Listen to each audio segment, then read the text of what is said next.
Projac, Rio de Janeiro, 2007. Você vai saber hoje se o BBB é tudo armado ou não. Boninho, o Big Brother é ou não é armado? Lógico que é armado. Lógico que é armado. Lógico que é armado. De verdade, eu jamais me imaginei aqui nessa situação que eu tô. Nunca mandou fita? Eu nem assisti esse programa, não mandei. O que você mandar fita? Hã? O que te deu? Eu não mandei. Quem mandou? Ninguém mandou. Como você tá aqui? Chamaram. Eu tava um dia na balada.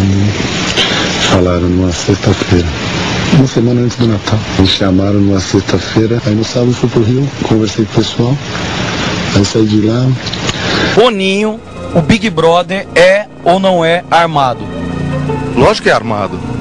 Lógico que é armado. Agostinho Fernandes Mendonça, o Agostinho do Big Brother Brasil 6. Esse Big Brother Brasil 7 é armado ou não é, na sua opinião? Estamos aqui com a participante do BBB 2, Manuela Saad. Aquilo tudo é uma novela ou é um reality show? É uma novela. A gente tem um roteiro, eles falam o que a gente tem que fazer, ó, você tem que fazer isso, você tem que ficar com não sei quem, você tem que beijar não sei quem. Então os casais são todos armados? Tudo armado. O casal Domini e Sabrina é um casal armado, então? Também armado. Tício e Manuela também. Tanto que vocês terminaram porque venceu o contrato. Exatamente. Hoje ela está aqui ao lado, não como apresentadora, mas como uma ex-participante do Big Brother Brasil. Pra mim é difícil, vocês me conhecem, sabem como eu sou, tipo, fechada, assim, pra isso, assim, eu não gosto de ficar falando, mas nem tudo é o que parece. O Big Brother Brasil, além de ter um script, ele é inteiro editado. A gente recebia um script pra decorar, no meu caso eu não conseguia decorar, então eu levava muita bronca, por isso eu vivia chorando. Tem uma cena aqui, do Domini, que vazou. Das fitas que eu ganhei, das fitas que eu consegui lá na coprodução, do Domini decorando um texto e me ajudando a decorar o texto. Não, então mostra pra gente. Um ataque de euforia ou de raiva, você pode voltar a ser o que você era. Tem falas, tem um texto pra você decorar, igual o teatro. Quem interpreta bem é que ganha o jogo. Para o Fernando, agora eu torci pro alemão, mas eu tava na torcida do Fernando. Você torce pro alemão, mas na verdade eles te colocaram na torcida. Colocaram a torcida do Fernando. Mas os figurantes ganham alguma coisa? Só um lanche. Só um lanche? Brasil, I want to know if the Big Brother is set up. In Sweden?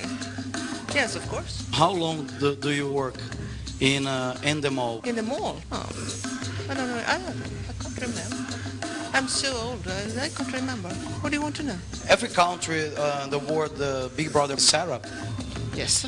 And now I'm going to work hard. Bye bye.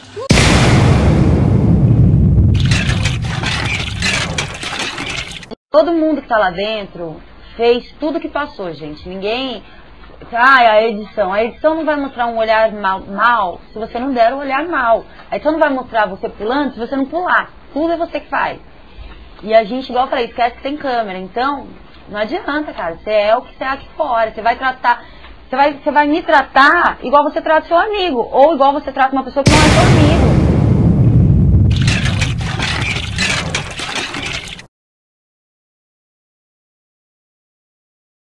This was a bit like the leap from typewriters to word processors. Suddenly it was a piece of piss to chuck in one edit after another.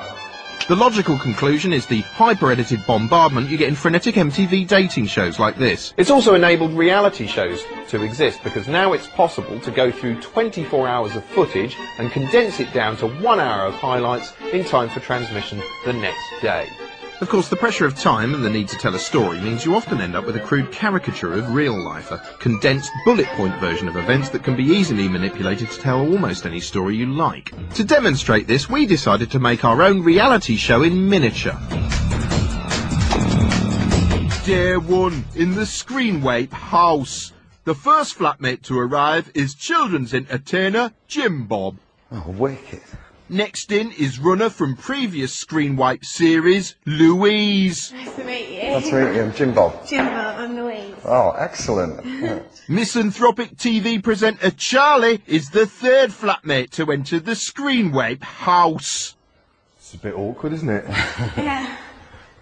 Should we have a drink? Yeah. Oh, yes. Last to arrive, glamour model Agony Aunt and DJ Ashleen. Hello. Hello, I'm Charlie, hello.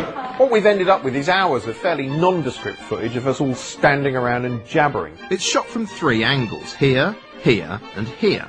And we've also got interviews in which each of the flatmates say what they thought of each other.